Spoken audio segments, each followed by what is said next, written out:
He didn't believe in love until she showed up in his valley. The axle broke on a Wednesday. I know that because I'd been counting days since my last run to Garnet Fork, and I was 3 days overdue on a delivery of dry goods to the Haverson claim: flour, salt pork, 2 bolts of cotton, a crate of lamp oil, and when the left rear wheel dropped into that hidden wash and the whole rig lurched sideways, the first thing I thought wasn't about the load or the horse or even my leg, which was pinned under the seat box for a good 10 seconds. The first thing I thought was, there it is, the thing you've been waiting for, the thing that finally finishes you. I'm not proud of that. I was 46 years old and I had been running freight in that valley for 11 years, and somewhere in those 11 years I had stopped expecting things to go right. Not all at once. It goes gradual, like silt settling. I got my leg free. The horse, Clover, big stupid mare, no ambitions at all, was standing in the traces looking bored, which was lucky because a spooked horse in that situation would have made everything worse. I checked the axle, snapped clean. The wheel had rolled 20 feet and was leaning against a pine like it was taking a rest. I sat on the cargo board and looked at it for a while. The sun was already past noon. I had no spare axle. The nearest help was Lyndon Briggs at his smithy, which was 6 miles back toward town and uphill most of the way. I unhitched Clover, loaded what I could salvage on her back, and started walking. This was not the first time I'd walked out of that valley with the wreck of something behind me. I want to say something about the valley before I say anything about Nora, because the valley is part of it. It's part of why she meant what she meant, if that makes sense. The valley sits in a cut between 2 long ridges, and in the morning the light comes down the eastern slope in a way that makes everything, the grass, the creek, the dark pines above the tree line, look like somebody painted it careful and then set it on fire. I'd seen that light maybe 3,000 times. I stopped noticing it somewhere around year 4. That's what I mean about silt. You stop noticing the light. You stop noticing most things.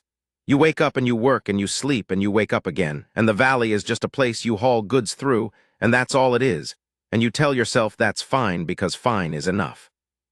My name is Calvin Marsh. I want to say that plain because this is a story about a man people looked past, and it matters that he had a name. The Haverson claim was the last delivery on my route and the one I'd put off longest. Arvid Haverson was a good customer, but a hard man to be around, loud, always bragging about what he'd built, always looking at my wagon like he was calculating whether he could do the hauling cheaper himself.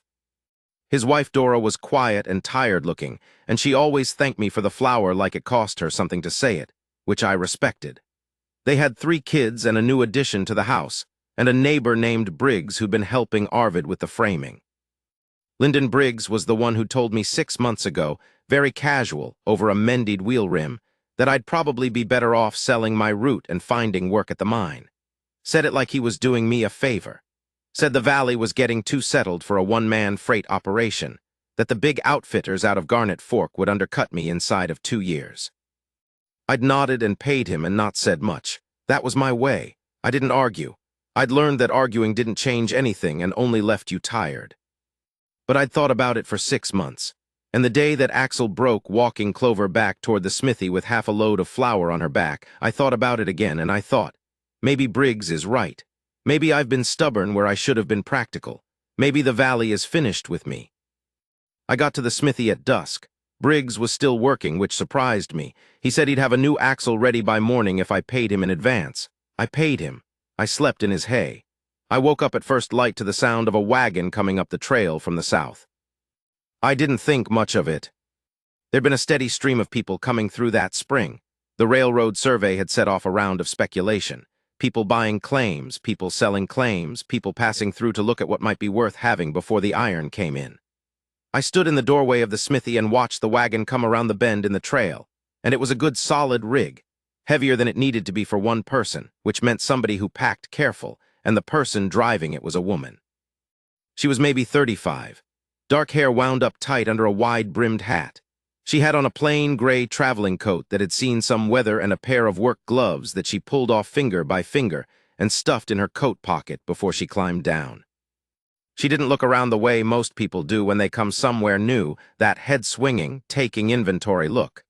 She looked at one thing, which was the smithy, and then she walked toward it. "Is this Briggs's smithy?" she said. "It is," I said. "I need my near-side horse looked at. He's been favoring his left foreleg since yesterday morning. I think it's the shoe. Briggs'll be out directly, I said. He's in the back.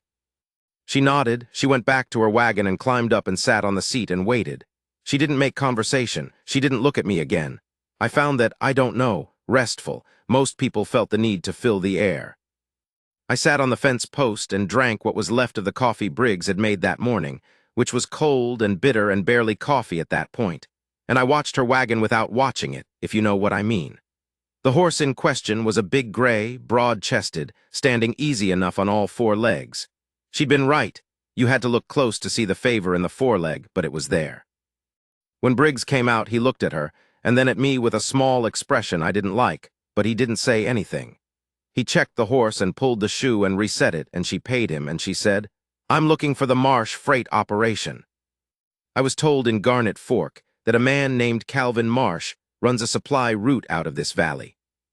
Briggs said, "That be him," and nodded at me. She turned and looked at me again. This time she took a second longer. "You're Marsh." "I am. I'm Nora Vane. I've bought the old Pelletier claim, the one up the northwest end of the valley." I knew the Pelletier claim. 40 acres, a creek, a half-built cabin that Pete Pelletier had walked away from 3 winters ago when the cold got into his lungs, and he'd had to go to his daughter's place in Denver to recover, and then just never come back. Good land, hard to work alone. "You're settling the Pelletier claim," I said. "Yes." I waited for more. "There wasn't more," she said. "I'll need regular supply runs. Garnet Fork is too far to make myself. I was told your route comes through the northwest end." "It does," I said. "Then I'd like to set up an account with you, if you're willing." I said I was willing. She asked what my terms were, and I told her, and she said that was fair. She asked when my next run would be through that end of the valley. I told her I was waiting on an axle and probably wouldn't be running until day after tomorrow. She said that was fine. She had enough to get started. She put her gloves back on and climbed back up into her wagon. "Marsh," she said before she drove off. "Yes." "The woman in Garnet Fork who told me about you said you were reliable. She said if I had to trust one person in this valley to get me what I needed when I needed it, it was you." I didn't know what to say to that. I'm not sure I said anything. She drove off up the trail. I stood there with my cold coffee and watched the wagon go around the bend and disappear into the pines. Briggs came out and stood beside me. He said, "She bought the Pelletier claim." "So she said." He made a sound that wasn't quite a laugh. 40 acres and a half-built cabin, woman alone. She'll be back in Garnet Fork inside of 6 months. I didn't answer him. I handed him back his coffee cup and went to check on my axle. But I thought about what he'd said, not the part about her leaving, the other part. She'll be back in 6 months. Implying she didn't know what she was doing, implying the land would beat her, implying someone needed to tell her. And I thought about how she'd climbed down from that wagon and pulled off those gloves and not looked around, not taken inventory, not made any kind of show, just looked at the one thing she needed to look at. People who look at the one thing are people who know what they're there for. I'd been one of those people once. I need to go back a bit. This story doesn't make sense without the going back. I came to the valley in 1871. I was 35 and I had $200 and a wagon and 1 horse, the one before Clover, a brown roan gelding named Abe who worked until he couldn't and then lay down in a field and didn't get up. And I stood beside him for a long time before I did what needed to be done. I had learned a trade running supply routes out of Missouri, and when the surveys started coming in on the western territories, I saw what was going to happen, all those little claims, all those settlers too far from any town, all of them needing flour and lamp oil and hardware, and I built a route. 6 years of building. By 1877, I was running 2 wagons and had a partner named Stoke Harmon, who was the best freight man I'd ever worked with. And I was starting to think about building a house instead of living in the back room of the dry goods store in town. Then Stoke died, fever 3 days, it was fast, and his wife took her share of the operation and sold it to the Garnet Fork outfitter.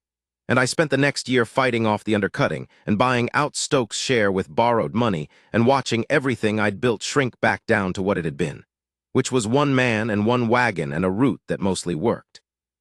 I'd had a woman before all that, in the early years, a woman named Celia who'd come out west with a school placement and who I'd met at a church social in town, and who I'd spent 8 months believing was the thing my life was waiting for. She was smart and not easy to charm. I liked that. She looked at me like she was deciding something. I liked that too. Then the placement ran out and the town didn't have the money to renew it, and she went back to Ohio and the letters got shorter and stopped. I don't blame her. I want to be clear about that. She made the practical choice. I was a freight man in a valley that might not pan out.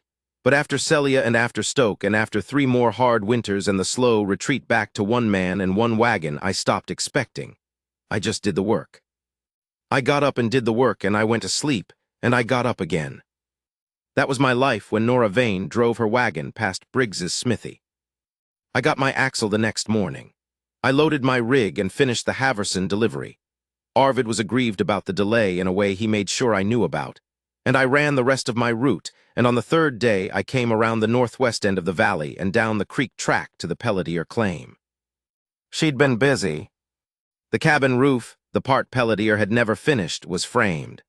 Rough work. She'd used what timber she could find on the property, and 1 corner was going to need a cross brace before snow came, but it was framed. There was a kitchen garden staked out and turned, a small plot, probably 20 feet square, and she'd moved a pile of cut wood that had been rotting at the side of the cabin around to the sheltered end where it would dry better. The wagon was parked beside a new linta she'd built onto the back of the cabin. She came out of the cabin when she heard my wagon. She was wearing a canvas work apron over her dress, and she had plastered dust on 1 forearm, and her hair was down from the hat, pinned back loose. "Marsh," she said. "Vane," I said.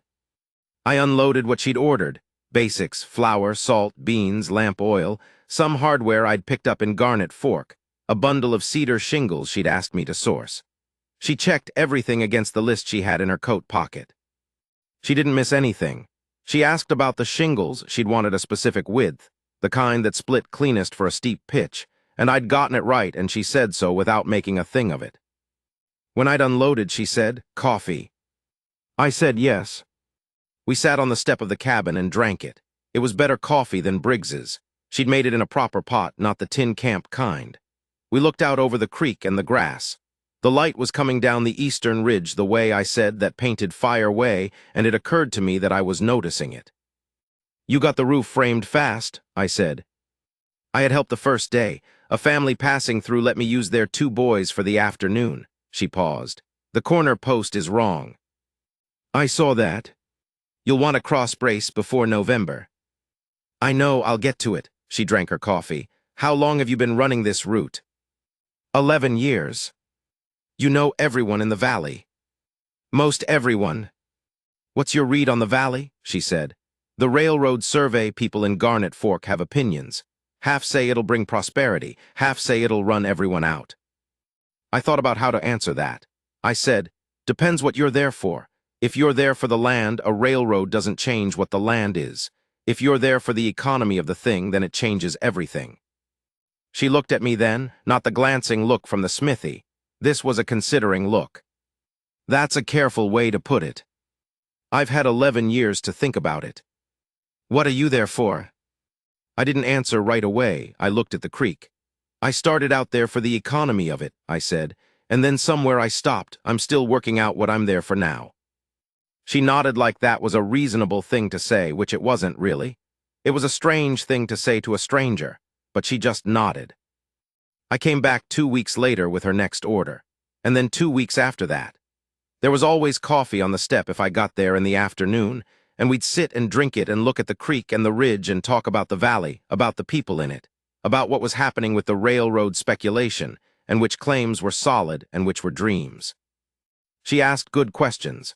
She didn't ask them to fill the air. She asked them because she wanted to know the answers, and when I told her something, she listened to it like it had weight. Nobody had listened to me that way in a long time. I want to be careful here. I'm not a man who falls fast or tells himself stories. I'd learned that much from Celia and from Stoke and from 11 years of watching the valley. What I'm saying is it built slow, the way real things build, and I didn't name it for a long time, and maybe I didn't need to name it. It was just, I took the northwest end of the route last now. I used to take it first to get it over with. Now I took it last because it was the thing I was heading toward. In September, she asked me to stay for supper. Nothing in it. Her nearest neighbor was 4 miles off. She wanted company, and she'd made a pot of beans and salt pork that was too much for one person. I stayed. We ate at the small table inside the cabin, which she'd made livable in a quiet way, clean, a few books on a shelf she'd built herself, a rag rug she'd brought in the wagon, the lamp trimmed just right. After supper, she showed me the roof work she'd done on the bad corner. She'd gotten the cross brace in, good clean work, better than I'd expected, and I said so, and she said, "You sound surprised." "I'm not," I said, which was almost true. She smiled, first time I'd seen that. It changed her face not by making it softer, but by making it more like itself. Like the smile was just the next natural thing her face did when she was being honest. Walking back to my wagon that evening, I stopped at the edge of the creek and stood for a minute. I can't tell you what I was thinking. I wasn't thinking anything specific. I was just standing there in the dark with the creek going past and the valley around me and the lamp in the cabin window behind me, and something in me was awake. That's the only word. Like when a limb's been asleep a long time and the feeling comes back, which hurts, but you're glad of it. I didn't say anything to her for another month. I'm a slow man. I'd had too much time to learn that talking fast gets you nowhere. But in October, something happened that moved things. I was making a delivery to Arvid Haverson. Building hardware, Arvid had a new project, of course he did. And Lyndon Briggs was there, eating Dora's biscuits and drinking Haverson's coffee, and Arvid mentioned he'd heard I was making regular runs up to the Pelletier claim now. He said it with a little smile, like there was something funny about it. Briggs said, "Marsh has got a soft spot for lost causes." I looked at him. He said, "The vain woman, 40 acres and a half-built cabin. I give her until spring." I paid for my order and said goodbye to Dora, who seemed tired of both of them, and I drove away. But it sat in me wrong the whole rest of the day. Not because it made me angry. I'd heard Briggs say dismissive things before, it was his way. What sat wrong was, I'd let it sit. I hadn't said anything. I never said anything. I just absorbed it and drove away and kept my account with him because he was the only smithy in 20 miles, and that was me. That was what I did. I endured. And I thought about Nora's cabin with the roof framed in 3 days, and the garden staked out, and the bad corner corrected before first freeze. And I thought about how Briggs had said she'd be back in Garnet Fork inside 6 months. And she was still there, doing good work, and nobody said a word for her. The week after that, I came up to the northwest end of the valley with her October supply run and a length of good iron pipe she'd asked for to fix the water flow to the kitchen garden. And when she poured the coffee, I said, before I knew I was going to say it, "I don't think you're a lost cause." She turned from the pot and looked at me. "What?" "Something Briggs said about the claim, about you not making it." I looked at my coffee. "I didn't argue with him at the time. I'm saying it to you now because I should have said it to him, and I didn't." She was quiet for a moment, then she sat down across from me. "What would you have said?" "That I've been running this route for 11 years. And I know the difference between people who know what they're doing and people who don't." "You know what you're doing." I paused. "You know better than most people I've supplied, and you don't ask for anything you don't need, which is rarer than you'd think." She was looking at me in that considering way again, the way that wasn't making an inventory but was deciding something. And then she said, "The woman in Garnet Fork who told me about you, do you know who she was?" I said I didn't. "Her name was Agnes Polk. She runs the dry goods." She wrapped both hands around her coffee cup. "I asked her who in this valley was worth knowing. She didn't hesitate. She said Calvin Marsh. She said he doesn't say much, but when he says something it's true. She said he shows up. She said he built his route by himself after his partner died, and he never stopped running it, never shorted an order, never charged more than he quoted. She said the valley would be in worse shape without him, and most people don't know it." I sat with that. I didn't know what to do with it. "I wanted you to know," she said, "that I didn't come to you blind. I knew who I was trusting before I drove up that trail." I looked at her. The lamp was on. It was a gray afternoon, clouds coming in off the ridge, and the light was catching the side of her face and the edge of her dark hair, and I thought, I'm going to remember this. I'm going to be 80 years old, and I'm going to remember this exact afternoon, this table, this light. This woman telling me something that nobody had told me in 11 years. I said, "Agnes Polk is a good woman." Nora said, "She is." There was a small pause. "So are you, Marsh, a good man. I don't know if anyone says that to you." Nobody had, not in a long time. Maybe not ever in quite those plain words. I picked up my coffee cup and I held it and I said, "My name is Calvin." She said, "I know." She didn't smile with her mouth, but there was something in her eyes that was like the smile, that more itself quality. She said, "My first name is Nora, in case you'd forgotten." I hadn't forgotten. We sat there a while. The clouds came down off the ridge and the light changed. It started to rain, a slow October rain, steady and cold. I didn't drive back that afternoon. She said the trail would be mud inside of an hour and she had a dry linta for the horse and a cot for me. And that was practical, nothing more, and I stayed. We played cards by the lamp after supper. She was better at cards than I was. She had a card player's face, nothing gave her away, and she talked about Ohio, where she'd come from, a town outside Cincinnati where her father had a hardware store and she'd grown up knowing the name of every tool and nail. She'd been married once, young, to a man who was good at first and got tired after. She didn't say more than that, and I didn't ask. I told her about Stoke Harmon. I hadn't told many people about Stoke. She listened in the way she listened, with weight. "You built it back," she said when I'd finished. "I built it back smaller." "But you built it back, after the partner died and the operation halved and the borrowed money." She was looking at her cards. "That's not nothing, Calvin." The rain was hitting the roof she'd framed, and it wasn't leaking. In November, I started stopping at the northwest end of the valley on the way in and on the way out. Not because she needed twice the supplies. She ordered once a month, same as before. She was careful that way, but because she was there. She was just there, and it turned out that mattered to me in a way I didn't have words for. She didn't push me about it. She didn't ask where things were going or make it into a thing that needed to be discussed. She just put coffee on when she heard the wagon coming, and she asked me how the route had gone, and I told her, and we sat on the step when it was dry enough and we talked. And somewhere in November, I realized I'd started noticing things again. The light on the eastern ridge. The specific sound the creek made in the cold, lower and sharper than in summer. The weight of the air before snow. I'd stopped noticing all of that, and then I hadn't stopped anymore. I want to tell you about the day in December, the way things are fixed in me. I was coming back from a late run to the Haverson claim. Arvid had a long list of complaints about a recent order that turned out on examination to be my fault on 2 counts and his confusion on the others. And I'd refunded the 2 counts and explained the rest patient as I could manage. And I was coming back through the northwest end of the valley in the late afternoon when it started to snow. Not the slow kind. The kind that means something. Heavy and sideways, and in 5 minutes the trail was going white. I came around the creek bend, and Nora's cabin had a lamp in the window and smoke coming good from the chimney. And when I got the horse put up in the lean-to and walked to the door, she opened it before I could knock. She said, "I saw your wagon from the window." "Come in." I came in. She had the fire going strong. She had supper on, not expecting me, just had it on the way she always had things on. She was a woman who kept things going. She helped me out of my coat and hung it by the fire to dry and handed me a cup of coffee and pushed me toward the warmth, and I stood there in her cabin while the snow hit the window and the fire went, and I thought, this is what I've been working toward for 11 years without knowing it. Not the route, not the operation. This. A room with a fire, a woman who opened the door before I could knock. She sat down across from me at the table and she said, "You look like a man who's had a day." "Haverson," I said. She made a small sound. "2 of the complaints were fair," I said. "He'd have found something even if they weren't." "I know it." I wrapped both hands around the cup the way she always did.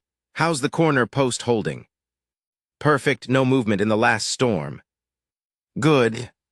We ate supper. The snow came harder. After supper, she moved her chair closer to the fire and picked up the book she'd been reading, something about geological surveys. She was always reading technical things, which I found unexpectedly interesting, and I stretched my legs toward the fire and thought about nothing in particular, and it was the most comfortable I'd been in 11 years. Maybe more. It got late. She put the book down.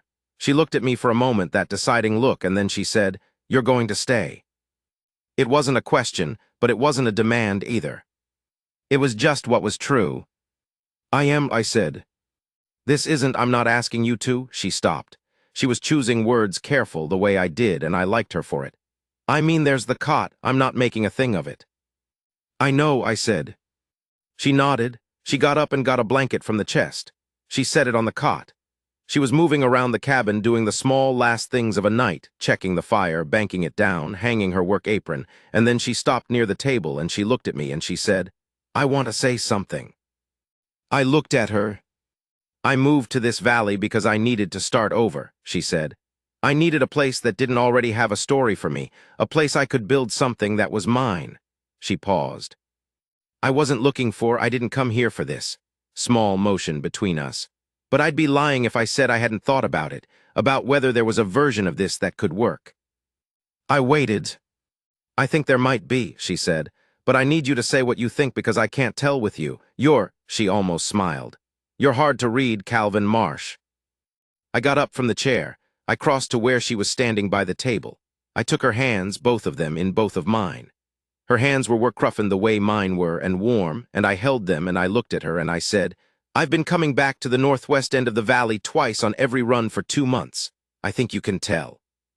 She looked up at me. The fire was behind her and the lamp was low and the snow was still coming outside and the cabin was warm and held. She said, "I can tell. I just needed to hear it." I pulled her hands up a little, not all the way, just enough. She stepped forward the rest.